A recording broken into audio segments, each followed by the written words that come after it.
네, 죽음에 이르는 7가지 죄 벌써 4번째입니다. 우리 반환점을 오늘 이제 돌게 되는데 우리 첫 번째, 두 번째, 세 번째 우리 허영과 교만과 시기에 관해서 한번 살펴봤고 오늘은 분노라는 죄에 대해서 한번 살펴보려고 합니다. 이 세상을 시대를 정의하는 다양한 표현법들이 있겠지만은 심리학자들 특히 사회학자, 사회심리학을 전공한 사람들은 이 시대를 2가지로 좀 이렇게 함축해서 요약한다고 합니다. 하나는 우울, 하나는 분노입니다.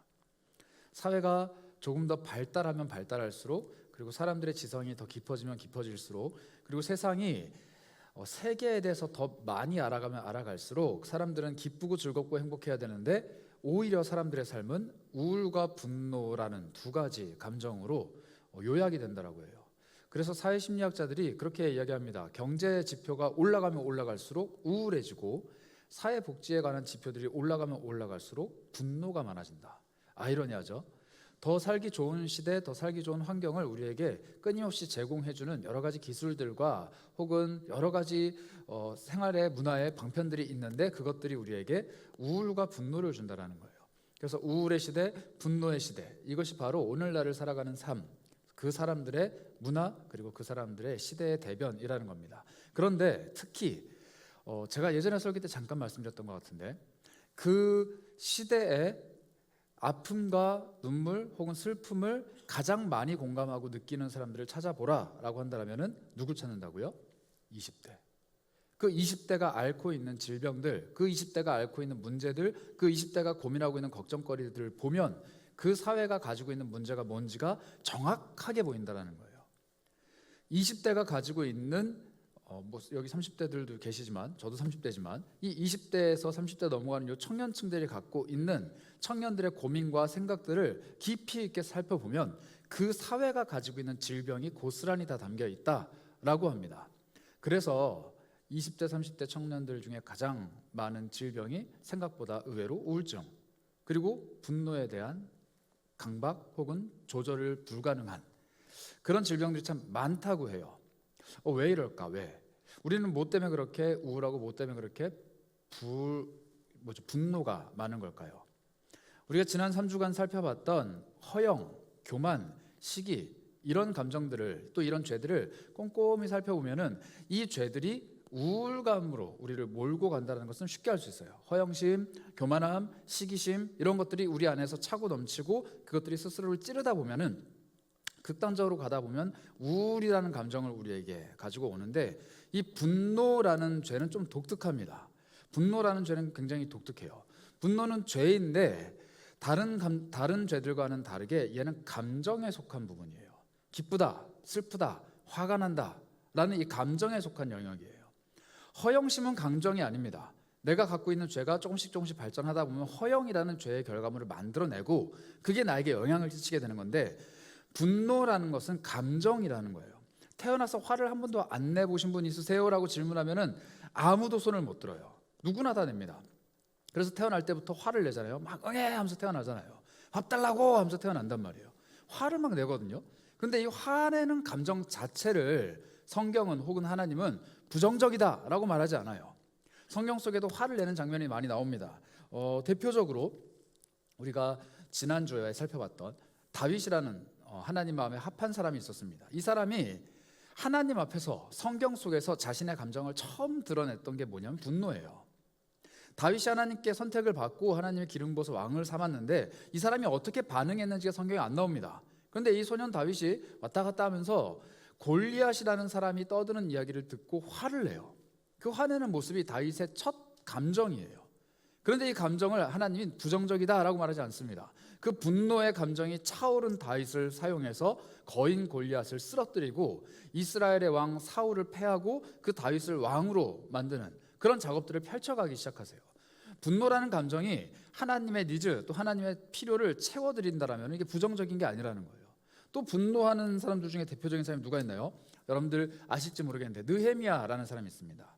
포로로 귀환한 사람들, 이 이스라엘 백성들을 지도하는 지도자였는데 이 사람이 어마어마하게 화를 낸 적이 있어요. 누구냐면은 다 같이 포로로 갔다가 돌아와서 다 같이 가난한데 그중에 돈 있는 몇몇 귀족들이 가난한 형제 자매들을 향해서 이스라엘 백성들을 향해서 하나님이 금지하신 일을 하는 거예요. 뭐냐면 고리대금업.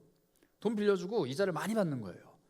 형제가 지금 배고프고 가난하고 어려운 상태인데 형제의 그 모습을 보면서 자기의 배를 부르게 만드는 그 고리대금업을 하는 사람들을 보면서 느헤미야가 신랄하게 비판하면서 어마어마하게 화를 냅니다. 이런 사람들뿐만 아니라 우리가 제일 잘 아는 누구죠? 예수님도 화를 내셨어요. 예수님 성전에 딱 들어가자마자 거기서 장사하는 사람들, 그 재물을 사고 파는 사람들을 보면서 뭐 소위 말하는 눈이 뒤집히시죠. 채찍을 만들어서 상을 뒤엎고 동물들을 내쫓으시면서 내 아버지 집을 장사치들이 장사하는 그런 집으로 만들지 말라. 화를 내십니다. 예수님께서도 화를 내셨다라는 것을 보면은 이 분노의 감정 그 자체가 나쁜 건 아니에요. 근데 제가 앞에 설명드렸던 이렇게 성경 속에서 긍정적으로 분노했던 모습들을 자세히 살펴보면 어떤 특징이 있느냐, 나의 유익을 위해서가 아니라 하나님을 위해서 분노했다는 게 특징이에요. 나한테 유익이 있어서 화를 낸 게 아니라 하나님께 유익이 되기 위해서 자신의 감정을 쏟아낸 것은 성경이 긍정적으로 봅니다. 그런데 성경이 부정적으로 보는 분노는 뭐냐면 자기 자신을 위해서, 나를 위해서 화를 내고 내 감정에 충실해서 화를 내고 내가 하고 싶어서 화를 내는 이 분노에 대해서는 굉장히 부정적으로 바라봅니다. 그리고 이 감정들이 드는 것 자체도 부정적이지만 이 감정을 어떻게 표출해내고 어떻게 해소를 해가는가에 대해서도 굉장히 많은 관심을 갖고 있어요. 그래서 오늘 우리는 분노를 살펴볼 때 이 분노가 단순히 감정이 아니라 이 감정이 자라고 자라서 나에게 죄의 결과물을 다시 한번 가져오는데 그 가져오는 과정이 어떻게 되는지를 좀 면밀히 살펴보려고 합니다. 성경이 분노에 대해서 금지할 때는 딱 한 가지입니다. 이 분노가 내 스스로의 컨트롤에서 벗어나는 거예요. 분노의 감정이 끌어오를 수는 있어요. 그런데 그 분노의 감정을 잘 다스려서 물맷돌을 골라서 내가 가지고 있는 물매를 돌려서 던져서 골리앗을 맞춰서 쓰러뜨리는 이런 컨트롤된, 내가 잘 통제하는 분노의 감정이라면 괜찮아요. 그런데 이 분노라는 감정 자체가 굉장히 예민하고 굉장히 폭발력이 있기 때문에 컨트롤이 굉장히 어렵다라는 거예요. 이 통제되지 않은 감정, 분노에 대해서 성경이 굉장히 날카롭게 지적을 합니다. 이 분노라는 건 되게 웃겨요. 분노는 일단 대상자가 있잖아요. 그 사람이 나를 화나게 했어요. 소위 말하면 빡치게 했어요. 그러면은 내 화가 튀어나오는데 이 분노는 해결하는 데 있어서 마땅한 계산법이 없습니다. 조금 쉽게 말씀드리자면 이거예요. 누군가 나한테 화가 나게 했어요. 내가 화가 머리끝까지 솟구쳐 올랐어요. 그러면은 내가 그 사람에게 화를 내도 되는 상황이라는 게 있잖아요. 그렇잖아요. 너무 안하무인이거나 너무 예의가 없거나 이 사람이 정말 잘못했을 때는 내가 화를 내기 마련인데 이 화를 얼마큼 내야 적정한 선인지가 사람마다 다 달라요. 그렇죠? 누군가는 이만큼 화를 내도 나는 화를 낸 게 아니라 내가 할 말을 했을 뿐이다 라고 얘기를 하고, 누군 이만큼만 해도 어떻게 나한테 그럴 수가 있어? 라면서 상처를 받아요. 이 화의 개념, 그러니까 분노의 개념은 서로마다 너무 상대적이다 보니까 내가 받은 이 화남을 표출하는 과정에 있어서, 그리고 상대방이 그거를 합당하게 듣는 과정에 있어서 적절한 계산법이 없다는 거예요. 나는 이만큼 내도 저 사람은 이만큼만 생각하면 이게 달라요. 그러다 보니까 분노 때문에 관계가 깨지는 일이 굉장히 많습니다. 분노가 적절한 계산법이 없다는 것은 마치 운전을 할 때 브레이크가 없는 거랑 똑같은 거예요. 내가 지금 어느 목적지를 향해 가고 싶은데 악셀만 주구장창 밟아요. 그런데 브레이크가 없으니까 얼마를 밟아야 될지 모르는 거예요. 누군가는 급출발을 하고 누군가는 과속을 합니다. 그런데 멈추질 않아요. 이 분노라는 건 그런 특징이 있습니다. 또 하나, 분노는요 좀처럼 통제가 안 돼요. 여러분들 학창 시절 때 싸우는 남자애들 보면 어때요? 둘이 이렇게 싸워요. 싸우면 옆에서 말리잖아요. 그럼 뭐라 그래요? 걔를 또 뭐라 해요? 그 걔를 또 때려요. 걔는 말렸을 뿐인데. 그리고 또 이제 막 하다 보면 또 다른 애한테 가서 또 해코지하고, 그러다 선생님 오면 선생한테 또 대들잖아요. 이 분노의 대상이 그 사람 한 명이어야 되는데 번져요. 좌우로 막 번져요. 내가 화난다고 해서 그것과 관계되지 않은 사람에게 함부로 행동을 해요. 내 화를 표출한다는 거예요. 그래서 우리 자매들 어떻게 해요? 집에 가면은 엄마한테 그렇게 화를 내잖아요. 밖에서 자기 친구랑 싸우고 왔는데 엄마한테 화를 내. 그럼 엄마는 또 어떻게 해요? 엄마는 딸한테 화났는데 누구한테 표출해요? 아빠한테. 그럼 아빠는 어떻게 해요? 밖에 나서 술 마셔요. 이게 악순환이잖아요. 물론 우리 가정들은 그렇지 않지만 세상에 있는 몇몇 가정들이 그렇다라는 거예요. 이 분노가 브레이크가 없는 것까지는 괜찮은데 핸들링이 안 돼요. 핸들이 고장난 거예요. 내가 원하는 방향에만 분노를 쏘아내면 되는데 내가 가고 싶은 방향이 아니라 이리저리 막 흔들리는 게 분노라는 겁니다. 그래서 이 분노는 결국 어떻게 되느냐, 온갖 사람들한테 다 튀겨요. 이 똥물을 다 튀겨요. 그러다 보면 결국에는 자동차가 추돌 사고가 막 나는 거죠. 여기저기 부딪히면서 다닙니다. 그런데 이 분노라는 게 어느 정도 부딪히다가 멈추면 괜찮은데 멈췄을 때 상황이 되게 처참해요. 분노, 누군가가 분노를 해서 어떤 사람에게 막 쏘아내요. 그리고 그 과정이 너무 지나쳐요. 그리고 그것이 다른 사람들에게 막 번져요. 그리고 나서 딱 분노가 끝나고 모든 상황이 정리됐을 때의 결과물은 아 그래 너 그런 죄 지을 수 있지 하고 딱 덮을 수 있는 게 아니라 모두가 다 뻘쭘해져요. 그리고 모두가 다 상처를 받아요. 그리고 모두가 다 마음이 깨져요. 이거는 마치 여기저기 다 추돌 사고를 내고 나서 딱 멈춰있는 자동차 안에 에어백이 하나도 안 터진 거랑 똑같습니다. 그 안에 있는 사람들 몰살, 그 차 안에 부딪혀 있던 사람들 다 다치는 이런 어마어마한 결과를 가져온 게 분노라는 겁니다. 여러분들 허영심에 빠진 사람이 다른 사람들을 살해하는 것을 목격한 적이 있나요? 교만한 사람이 다른 사람을 살해하는 것, 혹은 시기감이 넘치면 좀 살해할 수 있겠지만 어쨌든 이런 우울한 감정은 자기 스스로를 죽이는, 자기 스스로를 죽여가는 행동들을 많이 하는데 분노는 달라요. 분노는. 그래서 요즘에는 뉴스, 네이버나 뭐 이런 인터넷 뉴스를 보면은 온갖 사건 사고들이 다 올라오는데 그 사고를 일으킨 범인의 당사자의 심리를 자세히 보면은 거의 100이면 100 다 뭐예요? 분노. 얼마 전에 그런 일이 있었죠. 자기 지역에 고가의 차량이 있다라는 이유가 너무 화가 난 나머지 망치를 두고 그 차를 막 때려가지고 부신 사람이 있어요. 그래서 그게 소문이 어떻게 났냐면은 자기 주차 구역인데 다른 사람이 와서 그 거주자 우선 주차 구역에 자꾸 대니까 너무 열이 받아서 그렇게 했다. 근데 그것도 아니래요. 그냥 자기 동네에 그게 와서 된 게 화가 나서 막 그렇게 했대요. 또 그런 사람 있죠. 자기가 그 백화점에서 물건을 샀는데 이게 좀 마음에 안 드는 거예요. 가서 바꿔달라고 했어요. 바꿔주면 되는데 이걸 신고 갔어요. 신발인데. 그걸 바꿔달라 그러는 거예요. 그리고 자기 신발이 없으니까 새 상품을 달라. 그걸 어떻게 주냐? 안 된다. 사서 가지고 가라. 또 화가 나가지고 그 진열장을 발로 차서 막 다 뽀개고 백화점에서 난동을 피운 사람들도 있어요. 근데 그 사람들 다 조사해 보면 뭐예요? 화라는 거예요. 분노. 그냥 불특정 다수에게 아무것도 아닌 일을 가지고 분노를 하면서 정말 우리가 이해하기 어려운 그런 죄들을 저지르는 것이 오늘날의 모습이라는 거예요. 그래서 질병이나 혹은 사고로 죽은 사람들이 아니라 정말 허망하게 죽은 사람들의 이유를 다 찾아보면은 아까 제가 처음 말씀드렸던 우울감, 분노, 이 두 가지 감정의 희생양들이 정말 많다라는 겁니다. 오늘날 우리가 살아가는 그 시대가, 그리고 여러분들이 속해 있는 청년층이 우울감과 분노라는 이 두 가지 감정에 사로잡혀 있다라면은 이 시대를 살아가는 그리스도인들은 반드시 이 두 가지 감정을 극복해내는 방법을 배워야 돼요.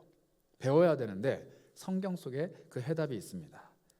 성경은요, 이 분노에 대해서 원인을 몇 가지를 제시를 하는데 성경 속에는 수많은 사람들, 그러나 이 수많은 사람들 중에서 분노로 자기 삶을 꽤 망친 사람이 있습니다. 민수기 12장 3절을 보면요, 이런 구절이 나옵니다. 모세예요. 모세. 이 사람 모세는 온유함이 지면의 모든 사람보다 더했다, 이렇게 되어 있습니다. 이게 쉽게 말하면 뭐냐면 이 사람은 성격이 제일 좋았다. 이 세상에 사람 중에 제일 온유한 성격을 가지고 있었다라는 표현이 나와요. 이 12장 3절 직전에 무슨 장면이 나오냐면은 모세의 누나 미리암과 모세의 형 아론이 모세와 싸워요. 야 모세, 너만 하나님이랑 대화해? 우리도 하나님이랑 대화해. 네가 뭔데? 말하면서 싸워요. 이스라엘 백성들도 지금 모세 앞에서 맨날 투정하고 맨날 이렇게 화를 내는데 이제는 같은 편인 줄 알았던 그 가족들마저도 모세한테 화를 내요. 그런데 모세가 반응을 안 합니다. 안 하고 성경은 뭐라고 얘기하느냐? 이 사람이 온유했는데 그 광야에 있었던 수백만 명의 사람들 중에 가장 온유한 사람이 모세였다. 가장 성격이 좋았다. 가장 화를 안 내는 사람이었다. 가장 착했다라고 얘기를 해요. 근데 여러분, 이 모세가 가나안 땅에 들어가지 못한 이유가 뭐예요? 화내서예요. 하나님께 말씀 돌판을 받아서 내려왔는데 백성들이 딴짓을 하고 있죠. 하나님이 아닌 다른 신을 섬기는 거예요. 화가 머리끝까지 나서 화를 내요. 그리고 하나님 앞에 물을 달라고 하는 그 백성들 앞에서 화를 내면서 지팡이를 들어서 땅바닥을 치는데 한 번만 딱 치라 그랬거든요. 근데 모세가 열이 받아갖고 빵빵 때린 거예요. 그런데 하나님 뭐라고 얘기해요? 너 그 모습이 나의 의를 또 나의 말씀을 훼손했기 때문에 너 가나안 땅 못 가. 이렇게 얘기해 버립니다. 모세로서는 굉장히 황당한 일이에요. 내가 지금 하나님의 종이 돼서 하나님의 일을 하기 위해서 이토록 내 인생을 다 바쳤는데 내가 화 한 번 냈다고 못 들어간다고? 이렇게 되는 거예요. 내가 단순히 그냥 화 잠깐 나서 막 욕을 한 것도 아니고 내가 그 사람을 뭐 해코지한 것도 아니고 하나님이 하라는 대로 했는데 한 번 치라고 한 거 두 번 쳤어요. 하나님이 한 번 치라고 한 거 너무 열받아갖고 두 번 탁탁 친 거예요. 별말 안 했어요. 그런데 하나님이 안 돼 라고 한 거예요. 너의 그 감정, 조절하지 못한 화 때문에. 근데 모세는 어떻게 해요? 온유한 사람이니까 그 말씀에 순종을 합니다. 단 한 번의 실수가 그 사람의 인생의 말로를 완전히 뒤바꿔놨어요. 단 한 번의 실수가. 그리고 그 실수를 유발한 감정은 화였습니다. 또 이런 구절이 있어요. 에베소서 4장 26절, 27절을 보면은 이 화에 대해서 우리에게 이렇게 아주 강력하게 이야기하는데 한번 볼까요? 분을 낼 수는 있어요. 분을 내긴 내는데 죄를 지면 안 된대요. 성경에 분명히 얘기하죠. 화라는 감정을 가질 수는 있는데 그 감정이 죄로 이어지면 안 된다. 또 해가 질 때까지 그 분을 못 이겨서 계속 씩씩거리고 있으면 안 된다. 뒤가 더 가관입니다. 마귀에게 틈을 주지 마라. 이렇게 얘기해요. 분노의 감정 찾아올 수 있어. 너 화날 수 있어. 그런데 그게 죄로 이어지면 안 돼. 너 분노할 수 있어. 그런데 그걸 해가 질 때까지 품고 있으면 안 돼. 그건 마귀에게 틈을 주는 행동이야. 우리가 이전에 살펴봤던 자기 동생을 때려서 죽였던 첫 살인자 누구죠? 가인. 이 사람이 어떻게 해요? 하나님 앞에서 분을 품습니다. 그래서 하나님 물어보죠. 너 왜 화를 내냐? 그때 가인이 안색이 바뀌어요. 안색이 바뀌어서 막 씩씩거립니다. 화가 난 거거든요. 그때 하나님 하셨던 말씀이 있습니다. 너는 죄를 다스려라. 죄가 너의 문 앞에 너를 삼키려고 웅크리고 있다. 이렇게 말씀하세요. 분노란 그런 거예요. 감정이 들 수는 있어요. 그런데 그 감정 때문에 내 행동이 죄로 이어지고 그 감정을 제대로 해소하지 못하면 쭉 가다가 결국에는 그 감정이 나에게 악함으로 다가온다는 거예요. 그런데 더 놀라운 건 뭔지 아세요? 마귀에게 틈을 주지 말라고 했잖아요. 그러면 분을 품고 그것을 죄로 이끌고 가는 주체가 누구냐? 마귀가 아니라 나라는 거예요. 우리 지난 시간에 살펴봤던 시기라는 감정도 그랬잖아요. 사탄에게 오는 감정이고 생각이다. 그리고 교만과 허영도 사탄이 우리에게 주는 유혹 가운데 하나였다. 뭐 이렇게 얘기했잖아요. 사탄이 우리에게 주는 여러 가지 시험의 감정들이 있는데 분노는 좀 다르다는 거예요. 사탄 입장에서 이런 겁니다. 난 아무것도 안 했어. 그냥 네가 화낸 거잖아. 나는 아무것도 안 했다니까. 니네들끼리 싸워서 화났는데 네가 죄진 거야. 나는 그때를 옳다구나 하고 그냥 찾아가서 너한테 야, 이왕 화를 내는 김에 이것도 한번 해봐. 너 이왕 열받은 김에 이렇게 한번 행동해봐. 너 이미 이성을 잃었는데 이거 한번 해봐. 너 화났으니까 이것도 괜찮아 라고 유혹을 했을 뿐인 거지. 모든 것의 시작은 나의 분노의 감정 스스로에게 있다는 거예요. 이래서 분노의 감정은 더 치명적입니다. 책임을 다른 이에게 물을 수가 없어요. 책임을 다른 이에게 물을 수가 없다는 거예요. 그 사람이 나를 화나게 해서라고 말할 수 없다는 겁니다. 적어도 하나님 앞에서는. 하나님 앞에서는 그래요. 정상 참작이 될 수가 없습니다. 왜냐하면 하나님이 이 분노에 대해서 굉장히 날카롭게 말씀하셨기 때문이에요. 이 분노에는 몇 가지 원인들이 있습니다. 이 분노가 내 마음속에서 막 이렇게 끌어올리는 원인들이 있는데 첫 번째 원인은 상처예요. 거의 대부분 상처입니다. 누가 뭐 말을 했는데 상처받았어요. 누가 무슨 행동을 했는데 상처를 받았어요. 마음이 스크래치가 나는 거예요. 그래서 내가 화가 나는 거죠. 뭐 그럴 수 있어요. 그럴 수 있는데 이제 이 분노하는 감정을 제대로 해소를 하지 못하다 보면은 상처에 예민한 사람이 됩니다. 상처가 채 아물기도 전에 또 다치는 거예요. 누가 깐 데를 또 까는 거죠. 찢어진 데를 또 찢는 거예요. 피가 나고 있는데 더 큰 상처가 똑같은 부위에 나는 겁니다. 칼로 베인 곳을 솔로 막 이렇게 손으로 벌리는 아픔처럼 내 상처 위에 상처를 자꾸 얹으니까 무슨 일이 벌어지느냐? 분노의 감정이 상처에서 나오는 거예요. 그냥 상처 받았어. 그러면 그 상처를 해결하면 되는데 상처가 받았기 때문에 이 상처의 문제가 아니라 분노의 감정이 나오는 거예요. 이게 첫 번째 원인이라는 거죠. 이 상처는 근데 거의 대부분의 사람들이 분노에 촉발하는 지점입니다. 그런데 또 하나가 뭐가 있냐면 좌절이라는 감정이에요. 이건 조금 자기 삶을 의욕적으로 이끌고 가는 사람들이 많이 걸리는 건데 이거죠. 기대감이 크면 클수록 실망감이 커요. 내가 애를 쓰면 쓸수록 내가 후회하는 게 많고 또 내가 걸은 게 많으면 많을수록 잃는 것도 많죠. 이런 것들은 좀 어느 정도 리스크를 감안하고 이해를 해야 되는데 여기서 좌절이라는 감정을 겪기 시작하는 거예요. 와, 이거 될 줄 알았는데 안 되네. 그럼 다른 걸로 해봐야겠다라고 넘겨야 되는데, 이 좌절의 감정이 나에게 찾아오는 순간부터 뭘 헤아리기 시작하냐면, 내가 실패하게 만든 게 누구 때문이냐, 왜냐, 이거를 막 헤아려요. 그리고 그 대상을 향해서 분노하기 시작하죠. 내가 이거 잘할 수 있었는데 우리 부모님이 나를 도와주지 않아서, 내가 이거 좀 해볼 수 있었는데 우리 집이 가난해서, 내가 이거 시도해볼 수 있었는데 그 사람이 나를 도와주지 않아서, 내가 이거 할 수 있었는데 하나님이 나에게 이러한 것들을 허락해주지 않아서 라는 분노가 내 안에서 차오르기 시작한다는 거예요. 실패는 성공의 어머니라고 했는데 실패가 좌절로 바뀌는 순간 분노라는 자녀를 낳습니다. 실패가 양분이 돼서 나를 성장하게 하면 괜찮은데, 이 실패가 좌절로 바뀌는 순간 분노라는 감정을 낳게 된다는 거예요. 그런데 이게 더 무서운 게 뭐냐면요, 상처받은 사람들이 화낼 때는 자기도 좀 알아요. 이거 내가 이런 걸로 상처받으면 좀 민망한데. 근데 좌절은 좀 달라요. 야, 내가 이렇게 실패했는데 누가 나를 이해해?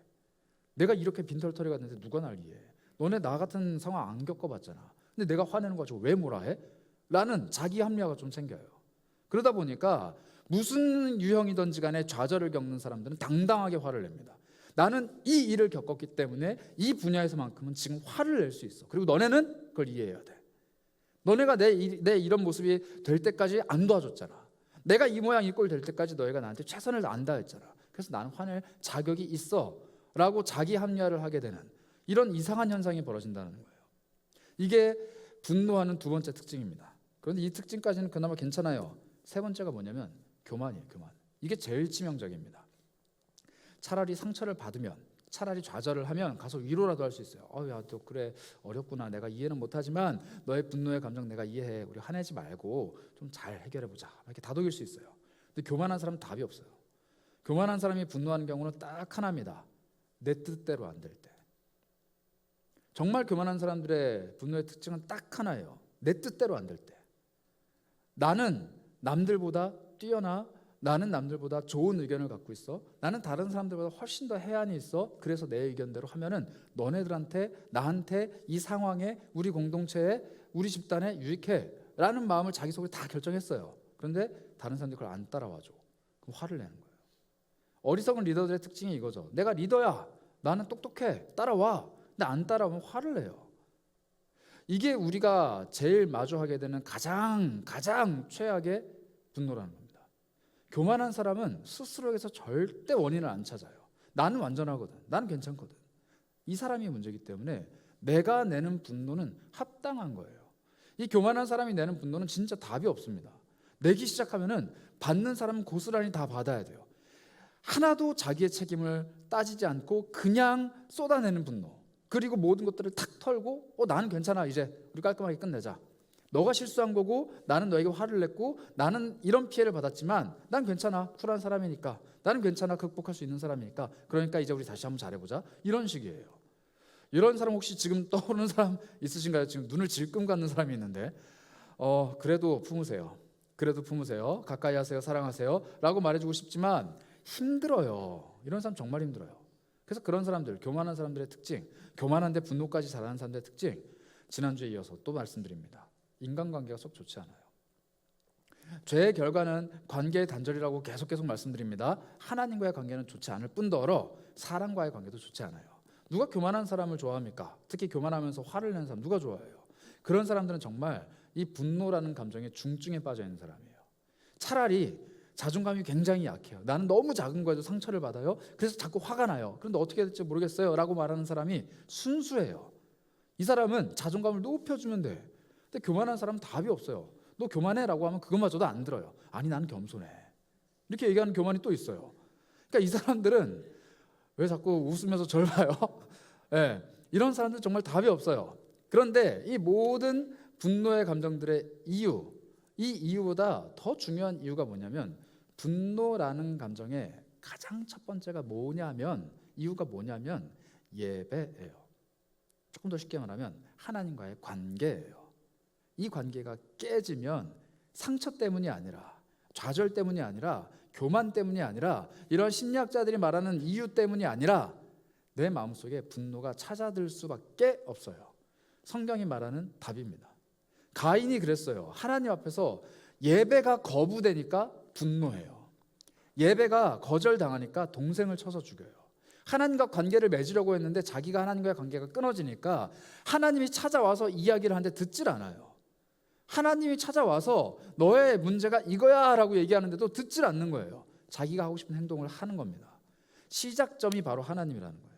그래서 요즘에 내 속에는 화가 너무 많다, 이러다 화병 걸리겠다, 내 인생이 좀 수명이 단축되는 것 같다, 나는 왜 이렇게 화를 낼까, 잘 한번 살펴보세요. 상처 때문도 아니고 좌절 때문도 아니고 교만해서도 아니고 하나님이 제일 첫 번째 이유인 사람들이 꽤 많이 있습니다. 그래서 내 마음의 분노가 끊임없이 찾아온다. 그때 많은 사람들은 바깥쪽에 이유를 찾아요. 이런 상황, 이런 사람, 이런 유형의 이야기들, 이런 모습들이 나를 화나게 해 라고 하지만 대체적으로 그 안에 하나님과의 관계가 단절되어 있는 사람들이 거의 대다수라는 거예요. 그래서 해결책이 또 심지어 생각보다 간단합니다. 하나님과의 관계를 회복하는 거예요. 분노는 하나님과의 관계 회복이 제일 첫 번째 시작입니다. 근데 여러분들 꼭 기억하세요. 이 분노라는 게 꼭 남에게 폭언을 하고 욕설을 하고 주먹질을 하고 막 나쁜 행동을 해서 분노가 아니에요. 이 분노는 끊임없이 안에서 되뇌이는 분노도 있습니다. 그리고 끝끝내 어떻게 하냐면 다른 이에게 정말 뜬금없이 분노가 빵 터지는 사람들 있죠. 대표적인 게 누구예요? 연쇄살인범. 어릴 적 받았던 학대나 어릴 적 받았던 트라우마들이 자기의 삶을 계속 좀먹고 그 분노가 계속해서 자기를 갉아먹다가 뜬금없이 지나가는 사람의 생명을 취하는 사람. 이런 사람들, 이 분노는 겉으로 표출되지 않아도 누군가 한 명은 반드시 끝장을 보고야 마는 그런 특징이 있다는 거예요. 그리고 너무나도 많은 그리스도인들이 이 분노의 끝장을 보는 관계를 어느 관계로 선택하느냐? 하나님으로 선택을 하는 거예요. 그 사람을 죽일 수는 없으니까, 그 사람한테 화낼 수는 없으니까, 이 사람, 이 상황, 이 공동체, 이런 모임, 이런 상황 속에서 내가 화를 내면 쪽팔리니까 어떻게 해요? 그 감정을 하나님과의 관계를 단절시켜버림으로써 해소를 한다는 거예요. 하나님, 나는 정말 애썼는데, 하나님, 나는 정말 애썼는데 나에게 왜 상처가 와요? 나에게 왜 좌절이 와요? 내 마음이 왜 이렇게 무너져요? 난 자존감이 왜 낮아져요? 그리고 하나님과 관계를 뚝 끊어버려요. 여기서는 똑같은 문제 속에서 계속 상처를 받는데, 사람들 속에서는 상처를 받는데 차마 화를 못 내니까 어디에다가 화풀이를 해요? 하나님. 그래서 아마 모세가 지팡이를 들고 땅바닥을 칠 때 그의 마음속에는 이스라엘 백성들을 향한 화도 있었겠지만 하나님과의 관계 속에서 터져나온 울분이 있었을 거라는 거예요. 단순히 이스라엘 백성들에게 화를 냈다라면 하나님이 그토록 분노하시진 않았을 겁니다. 지팡이 두 번 친 게 뭐 어때서요? 두 번 쳤을 때 거기서 물 터져 나왔거든요. 하나님 응답하셨거든요. 근데 하나님이 지적하는 건 뭐예요? 너 지금 화냈다 예요. 화낸 대상이 누구다라고 얘기하진 않지만 그 속을 내면을 자세히 보다 보면은 모든 일들, 사랑과의 관계 속에서 심지어 형제 자매가 자기를 비난하는 일들 앞에서도 화를 내지 않았던 그 모세가 하나님의 명령을 수행할 때 화를 내는 거예요. 이게 제가 방금 말씀드린 하나님과의 관계를 깨트려 버리면서 이쪽에서 받았던 스트레스를 해소하는 사람들의 특징입니다. 이쪽에서 받은 모든 스트레스를 어떻게 해소하느냐? 하나님과의 온전한 그 관계를 부셔버리는 거예요. 깨트려 버리는 거예요. 하나님과의 관계를 망쳐버리는 거예요. 흥청망청 여기서 타락해버리는 거예요. 그리고 이 관계에서 오는 스트레스들을 해소를 하는 거죠. 너무 많은 그리스도인들이 이 관계, 이 해소법에 빠져 있습니다. 내 마음에 찾아오르는 이 분노를 세상 속에서 적절하게 해소를 해야 되는데 이게 안 되니까 하나님 앞에 가서 그걸 해소하는데 하나님 앞에 삿대질하고 화내는 게 아니라 그 관계를 깨트려버리고 부셔버리는 거예요. 하나님, 나 사랑한다면서요. 내가 예배하는 거 좋다면서요. 그럼 나 예배 안 드릴래요. 하나님, 나한테 이거 해주고 싶다면서요. 나 그거 안 받을래요. 하나님, 나한테 이런 말씀하셨죠? 나 이거 안 지킬래요. 물론 이렇게 이야기한 적은 없지만 이 관계를 깨트려가면서 내 모든 것들의 스트레스를 풀어내는 게 이 분노에 빠진 사람들의 가장 끝, 가장 절정, 가장 나쁜 해법이라는 겁니다. 그런데 생각보다 많은 사람이 이 방법을 선택해요. 왜냐하면 이게 우리의 영혼에게 가장 큰 쾌락을 주기 때문이에요. 아까 잠깐 사탄에 대한 이야기를 했는데 사탄은 여러분들이 엄마 아빠랑 싸우는 거에 별로 관심 없어요. 사탄은 여러분들이 남자친구 여자친구랑 헤어지는 거랑 별로 관심 없어요. 사탄은 여러분들이 가장 가까운 친구한테 화내고 욕하고 주먹질하는 거 별로 관심 없어요. 그가 제일 관심 있는 거 하나님과의 관계가 깨지느냐 안 깨지냐예요. 이걸 하기 위해서 수많은 분노거리를 우리 안에 일으킵니다. 이걸 하기 위해서 수많은 분노를 우리에게 일으킨다는 거예요. 그리고 그 분노가 막 휘몰아칠 때 뭐라고 얘기해요? 이거 다 하나님 때문이야. 이거 깨. 그러면 돼. 이렇게 얘기하는 거예요. 가인이 자기 동생에게서 받았던 그 여러 가지 나쁜 감정들을 결국 어떻게 깨트려요? 하나님이 하지 말라고 했던 그 죄를 지워버리면서 깨트려 버리잖아요. 똑같아요. 우리도 하나님이 주시는 여러 가지 상황 속에서 느끼는 그 스트레스들과 분노들을 하나님이 하지 말라고 했던 행동을 함으로써 깨는 거예요. 그런데 마음의 양심의 가책을 느낀다고 착각하죠. 죄를 지으면서 이러면 안 되는데, 죄 지으면서 하나님 싫어하시는데, 죄 지으면서 이건 잘못됐는데, 우리 스스로를 기만합니다. 그리고 그걸 해요. 그리고 그 끝에 오는 기쁨을, 그 쾌락을 즐기죠. 그러면서 이쪽에서 오는 여러 가지 감정들을 상충시켜서 없애는 거예요. 고통을 더 큰 고통으로 깨트려 버리는 겁니다. 이 분노, 그래서 너무나도 우리에게 치명적이고 나쁜 결과물을 가지고 오는 죄입니다. 그런데 이 분노를 성경은 어떻게 이기라 말을 하냐면 로마서 12장 19절부터 21절에 이렇게 이야기합니다. 제가 읽어봅니다. 내 사랑하는 자들아, 너희가 친히 원수를 갚지 말고 하나님의 진노하심에 맡기라. 기록되었을 때 원수 갚는 것이 내게 있으니 내가 갚으리라 하고 주께서 말씀하시니라. 내 원수가 줄이거든 먹이고 목마르거든 마시게 하라. 그리함으로 내가 숯불을 그 머리에 쌓아 놓으리라. 악에게 지지 말고 선으로 악을 이기라. 이렇게 얘기합니다. 너 누군가에게 지금 분노의 감정을 느꼈어. 그가 너에게 원수가 됐어. 그가 너를 지금 힘들게 해. 막 끌어올라. 그럴 때 어떻게 하느냐? 원수를 갚아야겠다는 그 감정, 저 사람을 내가 반드시 복수하고 끝장내야겠다는 그 감정, 다른 건 몰라도 내가 이 문제만큼은 꼭 얘기하고 넘어가야겠다. 저 사람이 나 기분 나쁘게 한 거 내가 이건 꼭 짚고 넘어가야겠다. 내가 이 말은 꼭 해야겠다라는 그 감정이 들 때 뭐라고 말씀하시냐면 그 모든 것들 하나님이 하게 두라는 거예요. 하나님이 하시게 두라는 거예요. 이건 하나님이 하시겠다라고 말씀하셨기 때문에 두라는 거예요. 그 원수가 나의 부모님을 죽인 아주 그냥 철천지 원수가 아니어도 오늘 나에게 험담을 하고 오늘 나에게 상처를 준 그 사람에게 찾아가서 너 왜 그랬어? 이걸 하지 말고 두라는 거예요. 두라는 거예요. 하나님이 그걸 하시겠다는 거예요. 그런데 이거는 그냥 두라가 아니다. 방관이 아니에요. 우리 아까 읽었던 9절 20절 한번 다시 볼까요? 로마서 몇 장이죠? 12장 20절. 너의 원수가 줄이거든 배고프거든 먹여줘라. 목이 마르다고 하면은 물을 줘라. 그의 머리 위에 숯불을 쌓아놔라. 이렇게 얘기해요. 그 사람이 너에게 상처를 줘도 잘해주라는 거예요. 잘해줘라. 그리고 21절이 뭐라고 얘기합니까? 그 행동이 악에게 지는 게 아니라 선으로 악을 이기는 행동이다. 이렇게 얘기해요. 여기서부터 우리는 분노를 이겨내는데 굉장한 노력이 들어간다는 것을 알게 됩니다. 하나님은 분노의 감정을 통제하고 다스리기를 원하세요. 우리에게 찾아오는 감정이에요. 이건 아담이 지은 죄 때문에 어쩔 수 없이 우리 마음속에 찾아온 결핍의 감정입니다. 이 분노가 끌어오를 때 하나님은 해법을 어떻게 제시하시느냐? 너 그 사람을 바라보면서 내가 이 말은 꼭 해야지, 이건 꼭 내가 복수해야지, 내가 이건 꼭 갚아줘야지라고 생각하지 말고 이건 내가 할 테니까 너는 그가 배고플 때 먹을 걸 줘라. 그가 목이 마르다고 하면은 물을 줘라.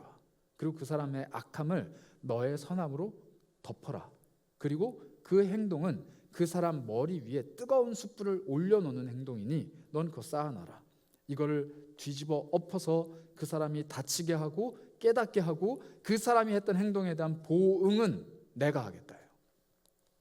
그래서 정말로 미운 사람이 있으면 잘해주세요.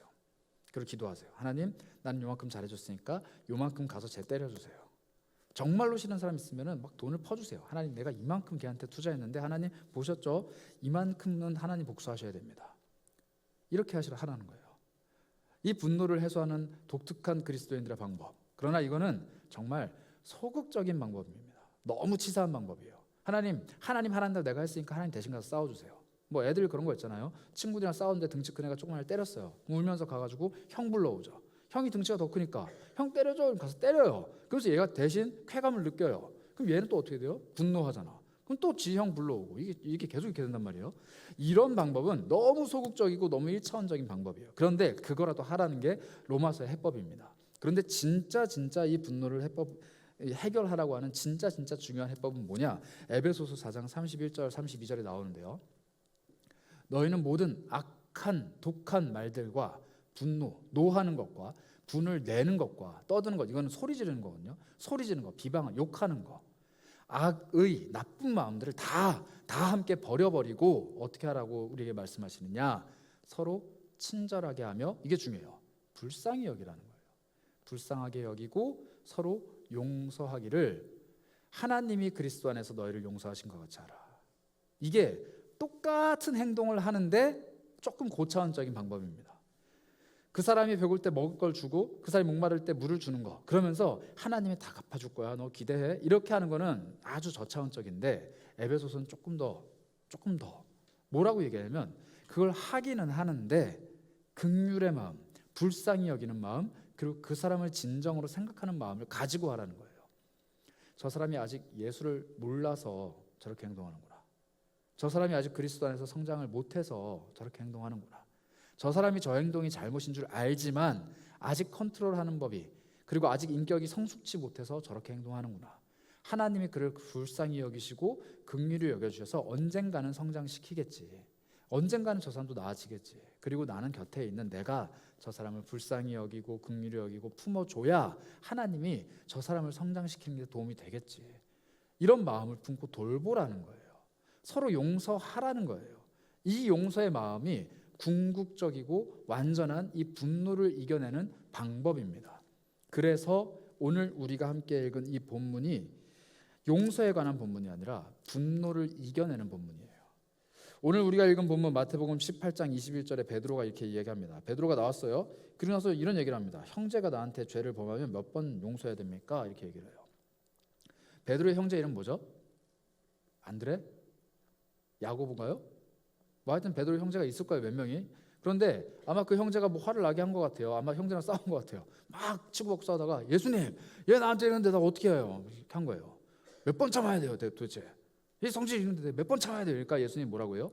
7번이 아니라 7번씩 70번. 총 몇 번이죠? 490번. 무한대로 참으라는 거예요. 무한대로.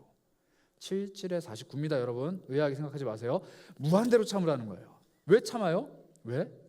아까 말했잖아요. 참고 용서하는 것이 분노를 이겨내는 궁극적인 방법이라는 거예요. 잘못할 수 있죠. 다툴 수 있죠. 분노가 차오를 수 있죠. 그런데 그 사람에게 내가 범죄하지 않기 위해서는, 또 내가 하나님 앞에서 범죄하지 않기 위해서는 용서하라는 거예요. 용서가 필요합니다. 분노는 반드시 용서가 있어야 해결되는 감정이에요. 분노는 반드시 용서가 있어야 해결되는 감정입니다. 다시 한번 말씀드려요. 분노는 반드시 용서가 있어야 해결되는 감정이에요. 여러분들 왜 가족한테 끊임없이 똑같은 문제로 분노하는 줄 아세요? 용서하지 않아서 그래요.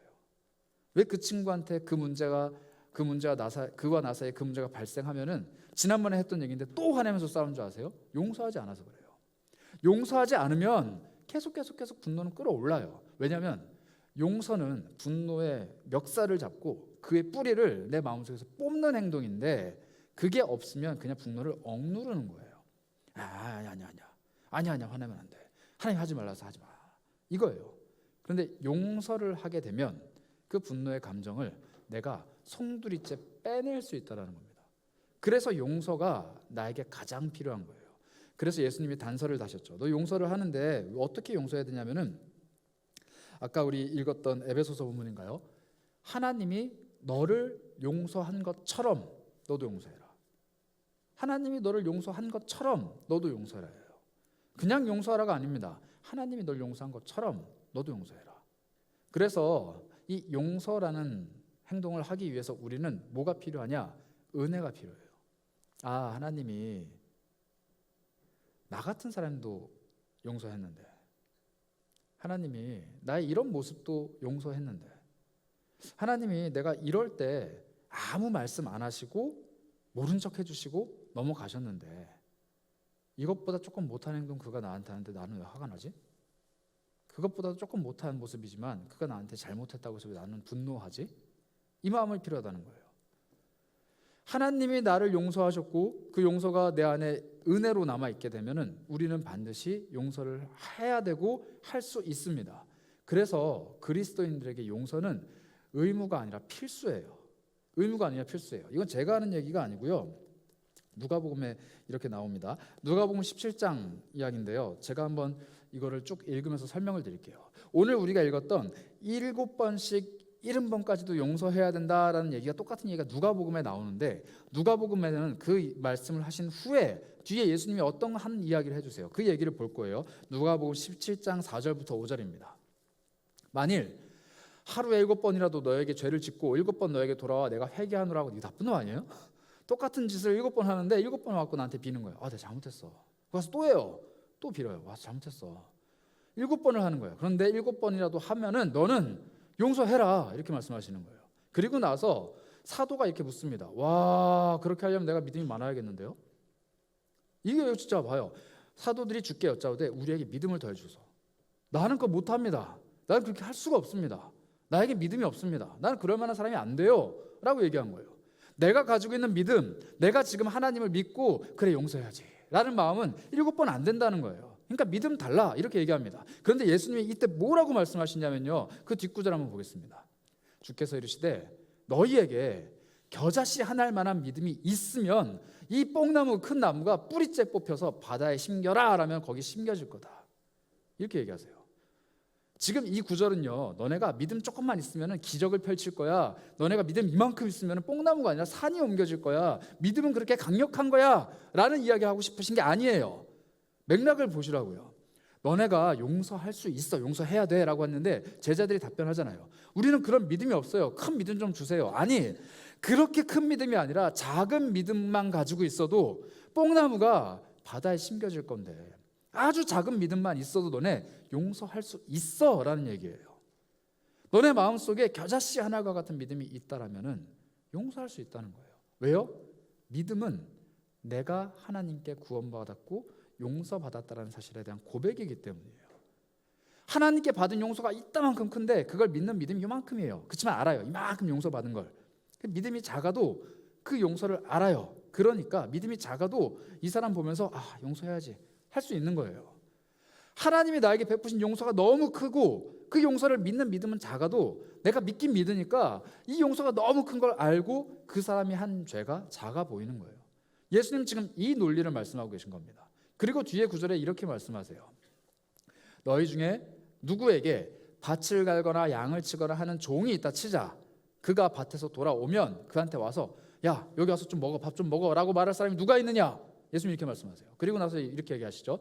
도리어 그더러 야, 밥 좀 준비해, 나 먹을 것 좀 가지고 와 라고 말을 하고, 자기가 먹고 마시는 동안에 그 종이 와서 종 다 도와주고 잘 먹었다, 야 그래도 가서 먹어라 하면은 종이 가서 먹지 않냐 라고 말씀하세요.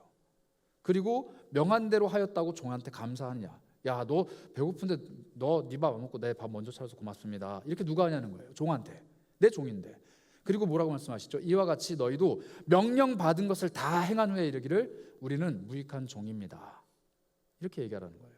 이 말은 뭐냐면요, 너희가 하나님의 종으로 부름 받았다라면은 다른 사람 용서하는 거 거들먹거리지 말라는 거예요.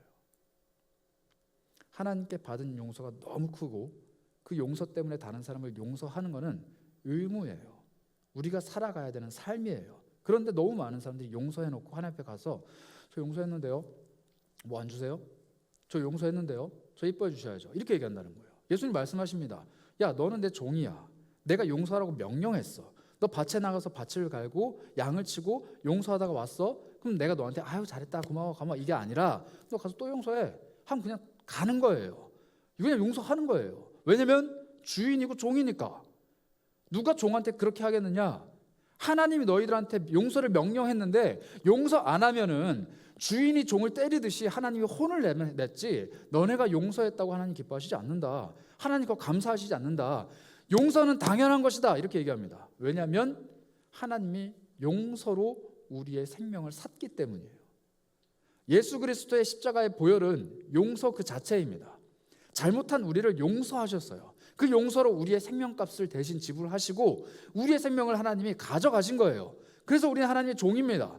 그 종이 하나님 앞에 소유가 이전되는 가장 결정적인 능력은 용서라는 거예요. 그래서 하나님이 너네들도 용서해 라고 하면 용서해야 되는 거예요.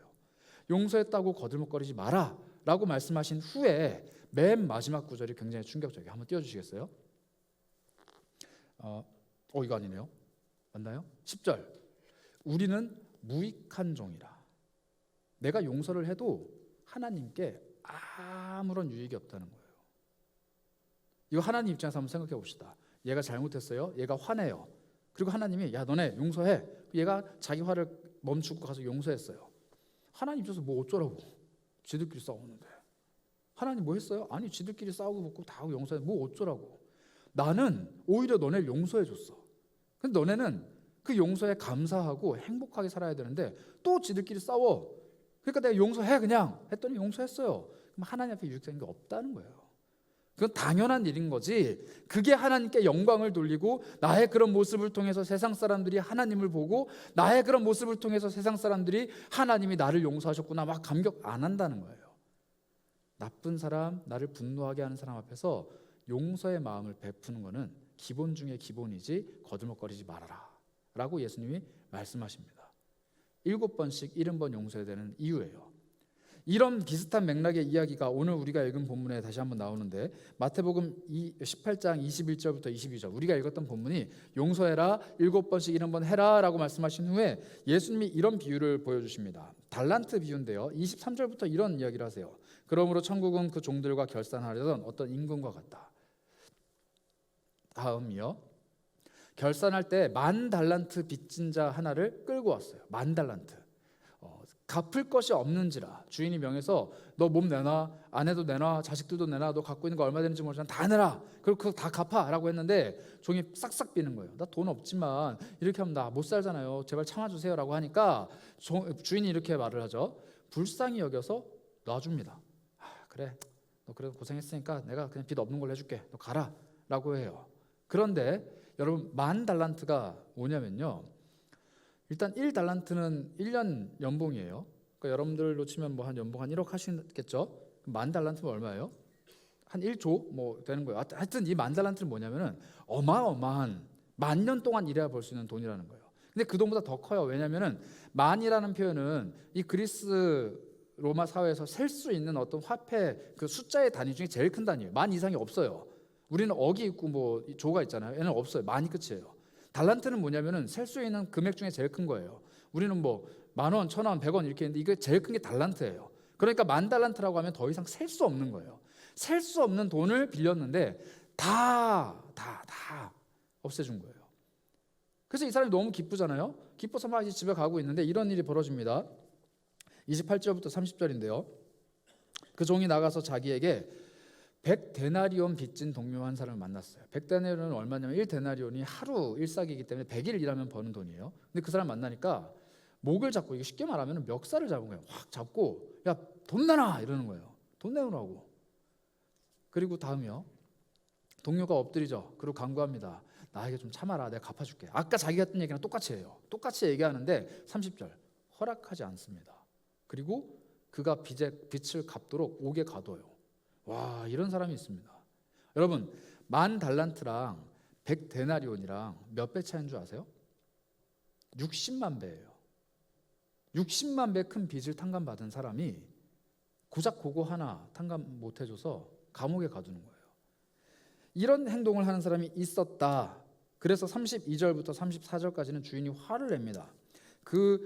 이에 주인이 그를 불러다가 야 약한 놈아, 내가 너 빌어가지고 내가 그거 다 탕감해 줬는데 내가 너를 불쌍히 여겼는데 너도 그 사람을 불쌍히 해야 되지 않겠니? 이거 뭐한 짓이냐? 라고 하면서 그도 옥에 가둬버립니다. 그가 했던 행동 그대로 주인도 똑같이 했다라는 거예요. 여기서 우리는 중요한 걸 발견하게 됩니다. 그 사람이 나에게 잘못했어요. 내가 그 사람에게 화내잖아요. 그럼 하나님이 똑같이 한다는 거예요. 그래서 35절 맞나요? 35절에 이렇게 나옵니다. 너희가 각각 마음으로부터 형제를 용서하지 않으면 아예 하늘 아버지께서도 너희에게 이와 같이 똑같이 할 거다. 분노의 감정의 가장 치명적인 이유는 뭐냐면 하나님이 그걸 똑같이 우리에게 하시기 때문이에요. 형제를 용서하지 않고 분노하면 용서라는 우리의 의무를 이행하지 않고 분노라는 우리의 이런 육체적인 본질을 추구하면 하나님도 똑같이 하신다는 거예요. 너 그 사람한테 화냈지? 나도 너한테 화낼게. 너 그 사람 용서 안 했지? 나도 너 용서 안 할게. 너 그 사람이 이런 상황에서 너에게 실수했는데 그 사람을 혼냈지? 나도 너 혼낼 거야. 너 그 사람이 이렇게 할 때 미워했지? 나도 너 미워할 거야. 하나님 되게 치사하죠? 근데 하나님이 이렇게 하실 수 있는 분이에요. 아니, 하셔야만 해요. 왜냐하면 하나님이 우리를 용서했잖아요. 야, 내가 너를 용서했는데 너는 그 용서를 못해? 나도 이해가 안 된다. 내가 너의 생명을 구해줬는데 너는 고작 그것 때문에 화를 내? 나는 너가 도무지 이해가 안 된다. 나는 너가 그렇게 더러울 때 씻겨주고 입혀주고 먹여주고 천국 잔치에 초대를 해줬는데 너는 그 사람을 오게 가도 나는 너가 정말 이해가 안 된다. 너 그냥 똑같이 당해야 돼. 그래야 깨닫겠구나 라는 거예요. 하나님이 이토록 분노라는 감정에 대해서 강력하게 말씀하십니다. 그리고 강력하게 대응을 하세요. 왜냐하면 분노는 그만큼 우리에게 치명적인 결과를 갖고 오기 때문이에요. 그래서 이 죽음에 이르는 죄의 가장 한가운데 핵심에 분노가 놓여 있습니다. 앞서 살펴본 세 가지 감정, 그리고 앞으로 살펴볼 이 세 가지 죄, 이 세 가지 죄들 중에서 이 중심층 가장 중앙에 놓여 있는 게 뭐냐면 분노예요. 분노. 누군가는 이 분노를 밖으로 표출하는 데 익숙합니다. 누군가는 이걸 속으로 사겨요. 누군가는 멈춥니다. 누군가는 용서를 해요. 다 다르게 이 분노를 다루지만 하나님만큼은 이 분노의 감정에 대해서 아주 예민하게 살펴보시는 거예요. 그리고 그 분노하는 이들을 향해서 끊임없이 권면하고 경계하십니다. 야고보서 1장 19절부터 22절은 그 경계를 우리에게 이렇게 얘기합니다. 사랑하는 형제들아, 너희가 알아야 된다. 사람마다 듣는 것은 빨리빨리 듣되 말은 좀 천천히 해라. 그리고 화를 낼 거면 좀 천천히 해라. 천천히 화를 내라. 사람이 화를 내면 하나님의 의를 이루지 못한다라고 얘기합니다. 하나님의 의는 정확히 말하자면 이거예요. 하나님이 나를 용서해 주셔서 죄인인 내가 의인이 되었다라는 고백이에요.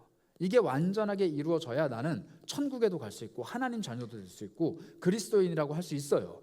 의인이 되어야 하나님 곁에 가까이 갈 수 있는 거예요. 그런데 화를 내면 이게 깨진다는 거예요. 화를 내고 분내고 성내고 말을 하기 시작하면 깨져요. 그래서 성내는 것은 하나님의 의를 이루지 못한다라고 우리에게 이야기합니다. 그리고 나서 21절은 이렇게 얘기하죠. 그러므로 모든 더러운 것과 넘치는 악을 다 내다 버리고 너의 영혼을 능히 구원할 바 마음에 심어진 말씀, 즉 너희가 죄인이지만 하나님이 너희를 용서하셨고 구원했다라는 이 말씀을 모세와 같이 온유함으로 받아라 라고 말씀하십니다. 너희는 말씀을 행동으로 실천하는 자가 돼야 되고 듣기만 하는, 자기 자신을 속이는 사람이 되지 말라는 거예요. 스스로를 속이는 사람들, 나 화내도 돼, 화낼 법해, 이건 화내도 되는 상황이야, 화는 감정이잖아, 내도 된다니까, 쟤는 이런 소리 들어도 돼 라고 수없이 말하는 자기 자신을 기만하는 말 속에서 용서하라는 주님의 음성을 들어야 된다는 거예요. 우리는 화를 낼 이유가 있지만 화를 내지 말아야 될 더 큰 이유가 있습니다. 우리는 분노할 수 있는 수만 가지 이유가 있지만 분노하지 말아야 될 단 한 가지의 이유가 있다는 거예요. 그것은 바로 하나님의 용서입니다. 그래서 날마다 십자가 앞에 머무는 사람, 날마다 하나님의 용서 앞에 머무는 사람은 화를 낼 수가 없어요. 모세가 자기 형제들 그리고 이스라엘 백성들에게 끝까지 온유할 수 있었던 이유가 뭡니까? 그는 살인자였기 때문이에요. 그는 사람을 죽였던 사람이에요. 자기가 가지고 있었던 분노의 감정을 가지고 사람을 죽였었어요. 이집트의 왕자로 살고 있지만 이스라엘 백성, 나의 형제들끼리 있는데 이집트 사람이 와서 해코지를 하는 거예요. 그 돌을 들어서 쳐 죽였어요. 화가 나서, 분노해서. 그런데 이게 옳다 생각해서. 그런데 이집트에서도 이스라엘에서도 그를 용납하지 않았죠. 그래서 도망갔잖아요. 그 분노 때문에 인생이 망한 사람이에요. 왕자의 신분에서 도망자의 신분이 돼서 인생을 다 허비한 사람이에요. 그 후에 하나님을 만나서 그가 한 가지 깨달은 건 뭐냐? 화내면 망한다예요. 분노하면 망한다. 나는 분노를 할 이유도 없고 나는 이런 용서를 받은 사람이기 때문에 나는 더 이상 화를 낼 수 없다. 지면에 가장 온유한 사람이 될 때까지 그는 참고 또 참았어요. 근데 결국 그 분노를 참지 못해 단 한 번 화를 냈을 때 하나님 말씀하시는 거예요. 야 모세야, 거의 80년이 지나갔는데 너 40살 때 사람 때려 죽이고 40년 동안 광야에서 왔다 갔다 하고 이제 또 40년 정도를 이렇게 살아왔는데 너 그 80년이 지나가는 동안에 똑같구나. 그때 그렇게 사람 분노해서 쳐 죽이던 그 모습, 지금은 사람을 치는 게 아니라 땅을 치고 있지만 또 똑같은 마음으로 그 짓 하고 있구나. 너 안 되겠다라고 하나님 말씀하시는 거예요. 그러니 모세는 아무 말도 못하고 가나안 땅에 안 들어갑니다. 그는 들어갈 수 있는 체력과 건강과 모든 걸 갖추고 있었어요. 자격도 있었어요. 그러나 안 들어갑니다. 그리고 그 가나안 땅에 들어가지 못한 채로 죽음을 맞이하죠. 이런 모세의 인생을 보면서 우리는 다시 한번 결심하고 또 깨달아야 돼요. 하나님이 우리를 끝까지 오래 참으신다고 해서 우리는 분노해도 되는 것 아닙니다. 우리도 끝까지 오래 참아야 돼요. 하나님이 온유하기 때문에 우리는 온유해야 됩니다. 하나님이 우리를 용서하셨기 때문에 우리도 누군가를 용서해야 돼요. 이것은 선택도 아니고 칭찬받을 만한 일도 아니고 우리에게 주어진 의무예요. 그래서 그리스도인들은 세상 속에서 바보처럼 온유해야 됩니다. 바보처럼 온유해야 돼요. 그러나 바보가 아니라 정말로 하나님께서 주시는 능력으로 온유해야 됩니다. 그가 헐벗을 때 입혀주고, 그가 배고플 때 먹여주고, 그가 목이 마를 때 물을 건네줄 수 있는 말도 안 되는 사랑을 통해서 그들에게 사랑을 전해주는 거예요. 우리가 아직 죄인 되었을 때 그리스도께서 십자가에서 모든 것 다 내어주심으로 우리를 향한 하나님의 사랑을 확증하셨어요. 우리가 아직 죄인이고 아무것도 모르고 있는데 우리를 향해서 일방적으로 용서를 선포하신 거예요. 이제 우리도 똑같습니다. 나에게 계속 분노를 일으키는 항암제가 아니죠, 뭐죠? 그 발암물질들, 그런 발암물질 같은 사람들이 내 앞에 막 있는데 정말 암 걸릴 것 같은데 참는 거예요. 참는 게 아니라 어떻게 해요? 용서를 하는 거예요. 너가 아무리 발암물질이라도 나는 널 사랑한다. 난 더 큰 발암물질이지만 하나님이 나를 사랑했다.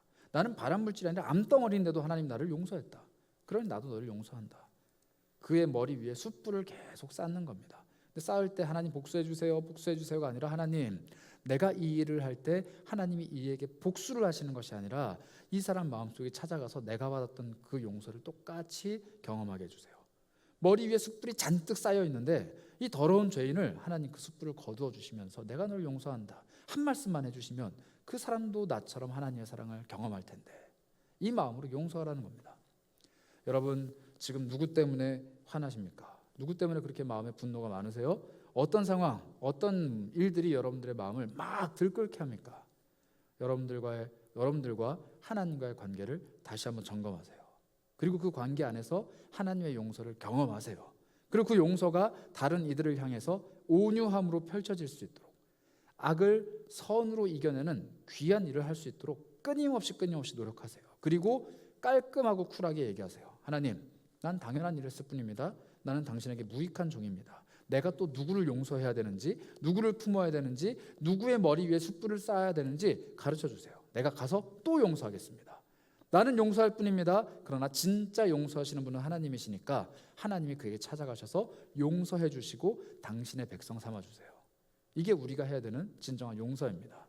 오늘 여러분들 마음속에 그런 힘겨운 사투의 용서가 있기를 바랍니다. 여러분들은 이미 그런 용서를 받으셨어요. 저도 그 용서를 받았습니다. 그래서 우리는 오늘 또 누군가를 용서해야 돼요. 오늘 하루 7번 용서하세요. 그리고 7번씩 70번 또 용서하세요. 그리고 하나님 앞에 찾아가세요. 하나님, 너무 힘든데 예수님이 이렇게 힘들게 날 용서하셨군요. 하나님, 이거 너무 힘든데 예수님이 이렇게 처절하게 피눈물 나면서 날 용서하셨군요. 감사합니다. 나는 아무것도 아닙니다. 하고 그 자리 툭툭 털고 일어나서 또다시 하루를 살아가는 여러분들이 되셨으면 합니다. 분노를 이겨내는 힘, 제가 오늘 설교 제목을 뭐라고 해놨죠? 침이고이기까지. 어떤 신학교 교수님이 이렇게 이야기했다고요. 신학생들이 와가지고 이 본문 보면서 7번씩 70번 참으라고 하는데 어떻게 참아야 됩니까? 물어보니까 그 교수님이 이렇게 얘기했대요. 입을 다물어. 그리고 침샘에서 침을 내뿜어. 이게 마음대로 잘 안 되잖아요. 그러니까 침샘에서 침을 자꾸 내뿜어. 입에 침이 고이기까지 입을 열지 마. 그 입에 침이 고이면 넌 이미 그를 용서했을 거야. 그 한참 동안 말 안 하고 가만히 너의 침샘에 온 신경을 몰두하고 있으면 너의 마음의 분노는 금방 사라질 거야. 이미 넌 용서했을 거야. 라고 답을 주셨대요. 분노를 이겨내는 건 생각보다 간단합니다. 그냥 입 닫고 참으세요. 그리고 뭘 묵상하시면 되느냐? 입에 침이 고이기까지 하나님이 나를 어떻게 용서하셨는지, 하나님이 나를 도대체 어떻게 용서하셨는지 생각해 보라는 거예요. 그래, 나를 이렇게 용서하셨지? 나를 이렇게 용서하셨지? 침이 한가득 고이면 탁 뱉어내면서, 그래, 나도 이 분노의 감정 뱉어내겠다. 나도 이 분노의 감정 떨쳐내겠다. 하나님이 나를 이렇게 용서하셨으니까.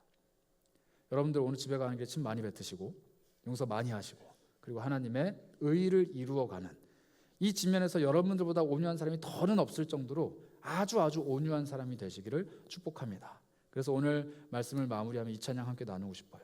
은혜 아니면이라는 찬양인데, 은혜라는 건 생각보다 간단합니다. 하나님이 나에게 어떤 일을 하셨는가 헤아려 보고 생각했을 때 찾아오는 그 감정이 은혜예요.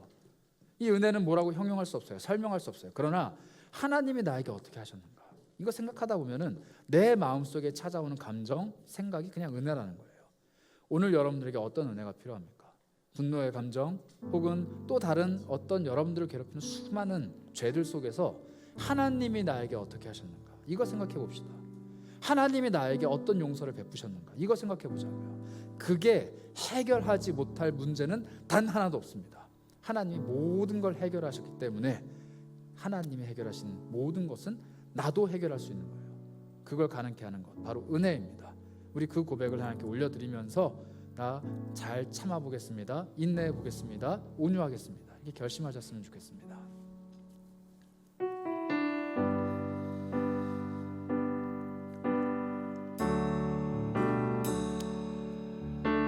찬양의 가사 한 구절 한 구절이 저 여러분의 고백이 되기를 소망합니다. 고백합니다. 은혜 아니면 살아갈 수가 없네.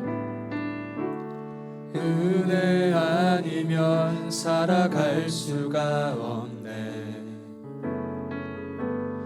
호흡마저도 다 주의 것이니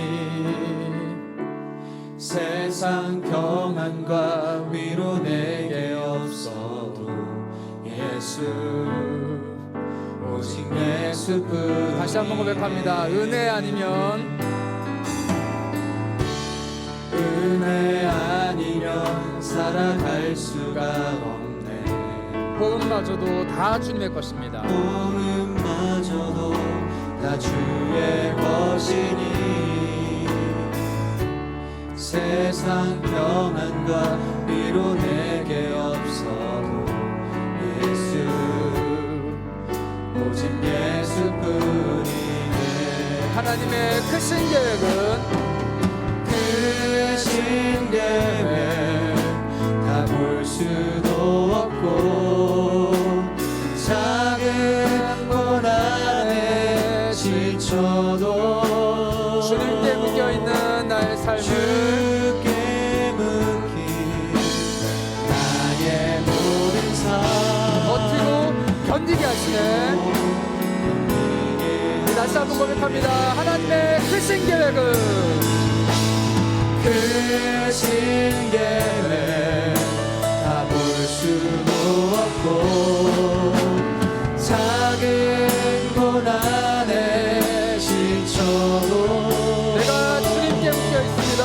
주께 묶인 나의 모든 삶 버티고 견디게 하시네. 은혜 아니면, 은혜 아니면 살아갈 수가 없네. 나의 모든 것 다 주께 맡기니 참된 평안과 참된 평안과 위로 내게 주신 주 예수, 오직 예수뿐이네. 우리 가사를 한번 같이 묵상을 해볼까요? 이 가사가 이렇게 고백을 합니다. 은혜 아니면 도무지 살아갈 수가 없다 얘기합니다. 왜냐하면 우리 마음속에는 끊임없이 분노의 감정, 끊임없이 수많은 죄들이 찾아오기 때문이에요. 그런데 분노에 휩싸인 사람들은 자신의 호흡의 온도가 바뀝니다. 씩씩거리는 그런 호흡으로 하나님 앞에서 화를 내죠. 그런데 그 호흡마저도 다 주님의 것입니다. 주님이 그 호흡을 가다듬게 하시고 그 호흡을 분노를 떨쳐낸 아주 선하고 아주 온유한 호흡으로 바꿔주실 수 있는 분이에요. 그래서 세상은 평안과 위로를 나에게 주지 않지만 나를 용서하신 예수 그리스도는 나에게 모든 것을 주시는 분이십니다. 주님이 나에게 왜 이런 일들을 주시는지, 그냥 두시면 되는데 왜 또 분노할 수밖에 없는, 화를 낼 수밖에 없는 일들을 주시는지 그 계획은 다 볼 수도 없고 그 모든 것들이 나를 지치게 만들지만 예수 십자가에 내가 묶여있기 때문에 내가 거부할 수 없는 그 용서의 힘이 나를 멀거매고 있기 때문에 나의 모든 삶은 그저 버티고 견딜 뿐입니다. 그게 은혜예요. 그래서 은혜 아니면 우리는 살아갈 수 없습니다. 나의 모든 것을 이제는 다 주님께 맡깁니다. 화가 날 때, 분노할 때 참된 평안, 안식, 온유함, 그 모든 것들을 나에게 주신 주님, 오직 예수님만 붙잡겠습니다. 이런 고백 우리 하나님께 다시 한번 올려드려 봅시다. 하나님, 주님이 나를 용서하셨으니 나도 이 세상을, 그 사람을, 나 자신을 용서합니다. 우리 이런 마음으로 고백합시다. 은혜 아니면 살아갈 수가 없네. 나의 호흡마저도 다 주의 것이니 세상 평안과 위로 내게 없어도 오직 예수뿐이. 고백합니다. 크신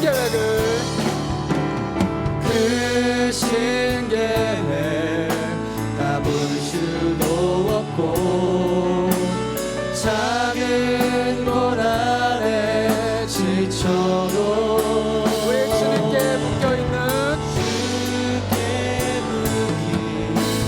나의 모든 삶 버티고 견디게. 다시 한번 고백합시다. 우리 주님의 크신 계획 다 볼 수도 없고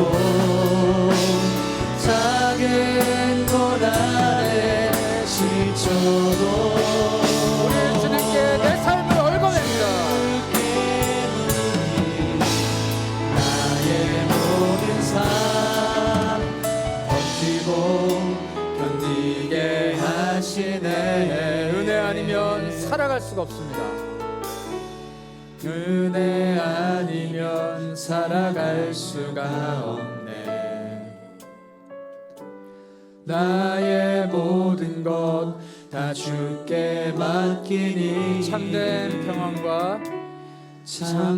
평안과 위로 내게 주신 주 예수, 오직 예수뿐이네. 여러분, 죽음에 이르는 7가지 죄에 대해서 설교를 하면 할수록 저는 스스로 목에 올가미를 거는 것 같아요. 제가 참 많이 분노하고 제가 그 분노를 잘 못 이기는 사람이기 때문입니다. 저는 허영심도 많고 교만도 많고 시기도 많지만 참 잘 분노해요. 그래서 오늘 여러분과 함께 저도 기도하고 싶습니다. 여러분, 그리고 저는 도대체 왜 분노하고 있을까요? 무엇 때문에 분노할까요? 그 분노의 이유가 뭘까요? 오늘 우리 하나님 앞에 기도하면서 고백해 봅시다. 하나님, 나는 이런 상황, 이런 사람, 이런 현상, 이런 모습이 나에게 다가오면 나도 모르게 분노하는데 이것은 나의 본질이 아니라 정말 내가 분노하는 이유는 하나님의 용서를 몰랐기 때문이군요. 하나님과의 관계가 제대로 형성되어 있지 않으니까, 내가 받은 용서를 자꾸 까먹으니까, 내가 그 십자가를 자꾸 놓치니까 나는 분노하더군요. 하나님, 그래서 고백합니다. 내가 오늘도 이것 때문에 분노하지만 사실 나는 이것 때문에 분노하는 게 아니라 용서받지 못하고 있는 나의 모습 때문에 분노하고 있음을 고백합니다. 하나님, 나를 스스로 잘 살펴보게 하시고 분노의 감정을 잘 다스리게 하시되 억누르는 것이 아니라 나에게 주신 용서의 그 크신 사랑에 힘입어서 내가 그를 용서하는 마음으로 이 분노의 감정을 뿌리째 뽑아낼 수 있도록 나에게 능력 주시기 원합니다. 그러기 위해서 나는 오늘도 다시 한번 당신의 용서가 필요합니다. 나에게 그 용서의 목소리, 용서의 마음, 용서의 손길을 깨닫는 기쁨을 주시고, 그래서 내가 분노하지 않고 주님과 함께 기쁨으로, 온유함으로 호흡할 수 있도록 나를 인도해 주시옵소서. 우리 자신의 삶을 두고 한번 하나님 앞에 겸손히 기도하면서 나가겠습니다. 함께 기도합니다. 하나님 간절히 소망합니다. 우리 안에 하나님 아버지 온유가 없습니다. 우리 안에 분노가 가득합니다. 하나님, 아니 내 안에 하나님을 향한 분노가 가득합니다. 내 안에 원망과 시비가 가득합니다. 하나님, 그런데 이런 상황, 이런 사람, 이런 모습, 이런 현상이 나에게 다가와서가 아니라 하나님이 내 안에 안 계시기에 내가 분노하고 있는 거예요. 하나님의 용서가 내 안에 없기에 내가 분노하고 있는 거예요. 당신이 베풀어 주신 용서가 나에게 멀리 있기 때문에 내가 분노하고 있군요. 하나님, 오늘 다시 구합니다. 나를 용서하시는 주님의 크신 능력, 나를 용서하시는 주님의 그 따뜻한 사랑, 내가 무슨 행동을 하고 어떤 모습을 갖고 있던지 나를 용서해내실 수 있는 그 십자가의 보혈을 오늘 다시 한번 나에게 체험시켜 주시기 바랍니다. 하나님, 그 용서가 나에게 다가올 때 내가 다른 일을 용서할 수 있고 나 자신을 용서할 수 있음을 고백합니다. 하나님, 그 용서를 우리 경험하기 원합니다. 하나님의 그 사랑을 경험하기 원합니다. 나에게 깨달아지는 은혜가 있게 하여 주소서. 예수가 보혈을 위해 나를 용서하셨다는 사실을 잊지 않을 수 있도록 나를 채워주시기 바랍니다. 하나님 감사합니다. 이런 죄를 용서하신 주님의 은혜에 감사드립니다. 이제는 그 감사를 뛰어넘어 다른 이들을 용서하며 그들을 위해 온전히 하나님 아버지의 용서를 전할 수 있도록 나를 불쌍히 여기시기 바랍니다. 나를 긍휼히 여기시기 바랍니다. 하나님의 긍휼을 입은 자답게, 하나님께 용서를 구하는 자답게 다른 이들을 용서하고 하나님께 다가갈 수 있도록 인도하여 주시옵소서.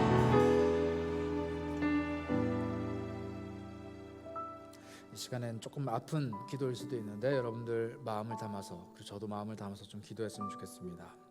내가 오랜 시간 동안 미워하고 분노하고 있는 그 사람, 이제는 마주하고 싶지도 않고 용서할 의지조차 없는 그 사람, 오늘 그 사람 위해서 한번 기도해 보는 게 어떨까요? 하나님, 나는 우리 가족을, 내가 정말 가까이 있는 그 사람을, 내가 정말 싫어하고 미워하고 분노할 수밖에 없는 그 사람을 이제는 용서하기 원합니다. 하나님이 나를 용서하셨으니 나도 그를 용서하기 원합니다. 그리고 나는 그에게 이제 악을 선으로 이기는 하나님의 방식대로 용서를 실천하겠습니다. 나는 그의 머리 위에 숯불을 쌓겠습니다. 그러나 하나님께서 그 숯불 바구니를 엎어서 그 사람을 혼내주시기를 참 원했지만 이제는 그것마저도 하나님 손에 맡깁니다. 하나님께서 그 사람을 용서해 주시고 내가 받았던 상처, 내가 받았던 부당한 대우, 내가 겪고 있는 이 아픔들을 그 사람에게 갚지 마시고 내가 받은 용서를 그 사람에게 갚아주시기 원합니다. 이 기도하기 참 힘들 거예요. 그런데 오늘은 꼭 한번 기도하셨으면 좋겠습니다. 하나님, 내가 받은 용서 그에게도 베풀어 주시옵소서. 우리 그런 마음을 담아서 다 같이 기도하면서 나가겠습니다. 기도합니다.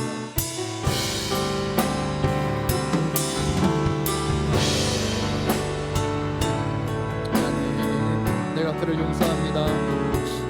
하나님, 내가 그를 용서합니다. 내가 그를 용서합니다. 용서할 수 없는 그를 내가 용서합니다. 내가 그를 용서합니다. 아니 근데 사실 내가 용서하는 것이 아니고 나를 용서하신 하나님이 그를 용서하셨습니다. 하나님, 나는 그저 고백합니다. 나는 하나님께 용서를 받았으니 그를 용서하고 말고는 내 문제가 아니고 나는 그에게 그냥 선으로 갚아줄 수 있도록 나에게 힘을 더하여 주시기 바랍니다. 하나님, 그에게 선한 것으로 갚을 수 있도록 나를 인도하시옵소서. 내 마음을 하나님 어루만져 주셔서 그에게 선한 것으로 갚을 수 있도록 나를 변화시켜 주시기 원합니다. 그리고 하나님, 그의 삶에 하나님의 용서가 임하기 원합니다. 그의 삶에 하나님의 용서가 임하기 원합니다. 그의 머리 위에 쌓여져 있는 숯불바구니를 하나님 치워주시고 그에게 상처받은 수많은 사람들이 쌓아놓은 그 악을 선으로 갚은 숯불바구니를 하나님 치워주시고 하나님, 나를 용서하셨듯이 그 사람도 용서해 주시고 나에게 사랑 베풀어 주셨듯이 그 사람에게도 사랑 베풀어 주시고 하나님, 간절히 원하오니 그 사람을 용서해 주시기 원합니다. 주님의 하얘야 맡으시는 은혜 나에게도 임하셨듯이 그 사람의 삶에도 임하게 하여 주시고 하나님, 용서를 실천할 수 있는 우리 되게 하여 주시옵소서.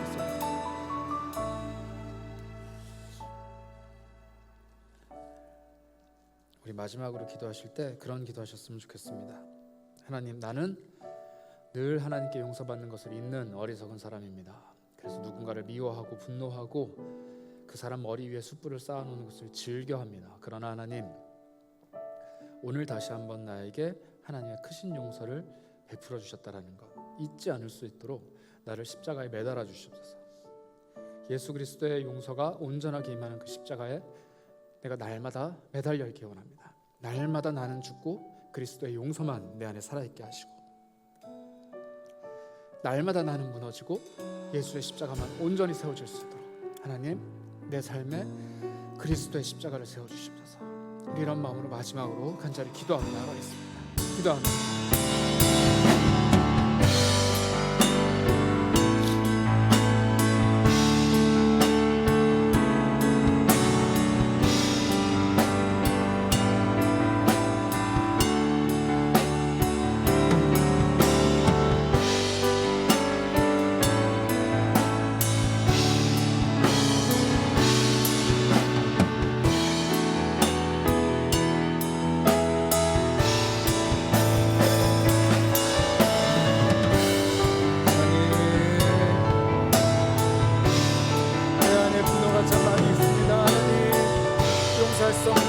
내 안에 참 많이 있습니다. 그러나 주님, 예수의 십자가로부터 끊임없이 흘러나오는 나를 용서하시는 그 사랑을 내가 맛보기 원합니다. 하나님, 용서받았는데 누구를 정죄하며 용서받았는데 누구에게 분노하겠습니까? 하나님, 나를 용서하게 해주셨는데 온전히 주 앞에 머물게 하여 주시고 하나님의 용서에 힘입은 사람답게 살아갈 수 있도록 인도하여 주시옵소서. 하나님, 나를 용서해 주시고 나에게 죄의 한량없이 주시고 용서를 베풀어 주시기 바랍니다. 그리스도의 십자가가 나의 십자가 될 수 있도록 인도하여 주시옵소서. 주여, 베풀어 주시옵소서.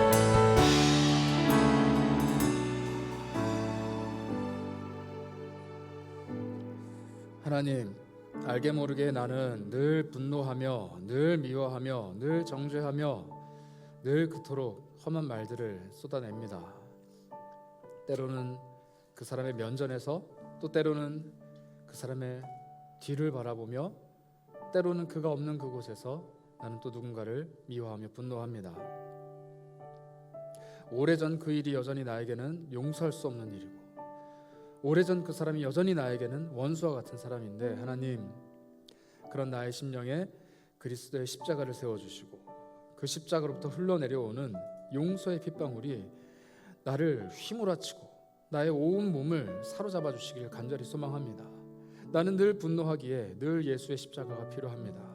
나는 늘 화를 내고 늘 범죄하기에 쉬운 존재이기에 하나님 아버지, 그리스도의 용서의 마음이 내 속에 살아 움직여야만 합니다. 하나님, 연약한 나를 용서하여 주시고 새 생명을 베풀어 주셨는데 내가 누구를 정죄하겠습니까? 악을 선으로 갚으라 하셨는데, 하나님, 사실 악한 사람은 납니다. 나 스스로가 너무 악한데 누가 나에게 악인이겠습니까? 하나님, 그저 나는 용서받은 사람답게 주님이 70번씩 7번, 아니 무한대로 용서하라 하시면 그냥 용서하고, 주님이 사랑하라 하시면 그냥 사랑하고, 그냥 나는 무익한 종입니다. 주님 하라고 했을 뿐입니다. 나는 그대로 했을 뿐입니다. 하나님, 나에게 또 용서할 만한 사람, 또 사랑할 만한 사람을 보여주시옵소서. 우리 그저 그렇게 고백하며 평생 살아갔으면 좋겠습니다. 주님, 내 마음에 솟구치는 분노를 주님의 용서로 떠나가게 하여 주시고, 내 마음속에 주님의 용서를 닮은 작은 십자가를 늘 품고 다니며 나에게 분노하게 만들며 내가 화나게 만드는 그 사람의 심령 속에 예수의 십자가를 꽂고 세우고 그 용서를 전할 수 있는 복음의 사람으로 변화시켜 주시옵소서. 특별히 하나님, 고백합니다.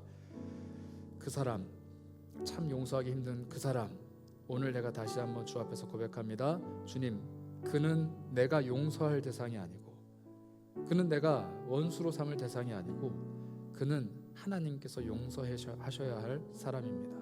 나를 용서하신 그 하나님의 용서가 그에게도 임하기 원합니다. 나를 용서하셨고 나를 사랑하시는 하나님의 그 크신 마음이 그에게도 임하길 소망합니다. 하나님, 그를 불쌍히 여기셔서 하나님의 용서의 기쁨을 맛보게 하여 주시옵소서. 나도 오늘 그 용서의 기쁨을 맛본 것처럼 하나님, 그에게도 찾아가 주시길 간절히 소망합니다. 오늘 우리가 함께 나눈 이 분노의 마음, 평생 우리의 짐이 아니라 하나님의 용서를 맛보는 선한 감정의 도구가 될 수 있도록 우리의 심령을 돌보아 주시옵소서. 예수님의 이름으로 기도합니다. 지금은 우리를 향해 분노의 칼날을 쏟아내셔도 되실 그분이 우리에게 사랑의 용서의 그 십자가를 베풀어 주신 우리 주 하나님의 크신 은혜와 십자가에서 용서의 마음을 쏟아내신 예수 그리스도의 사랑과 성령의 교통하심이 이제는 분노가 아니라 용서의 감정으로 이 세상을 살아가기로 결단하고 돌아가는 사랑하는 고개 숙인 모든 공동체원들 머리 위에 지금부터 영원까지 함께 있을지어다.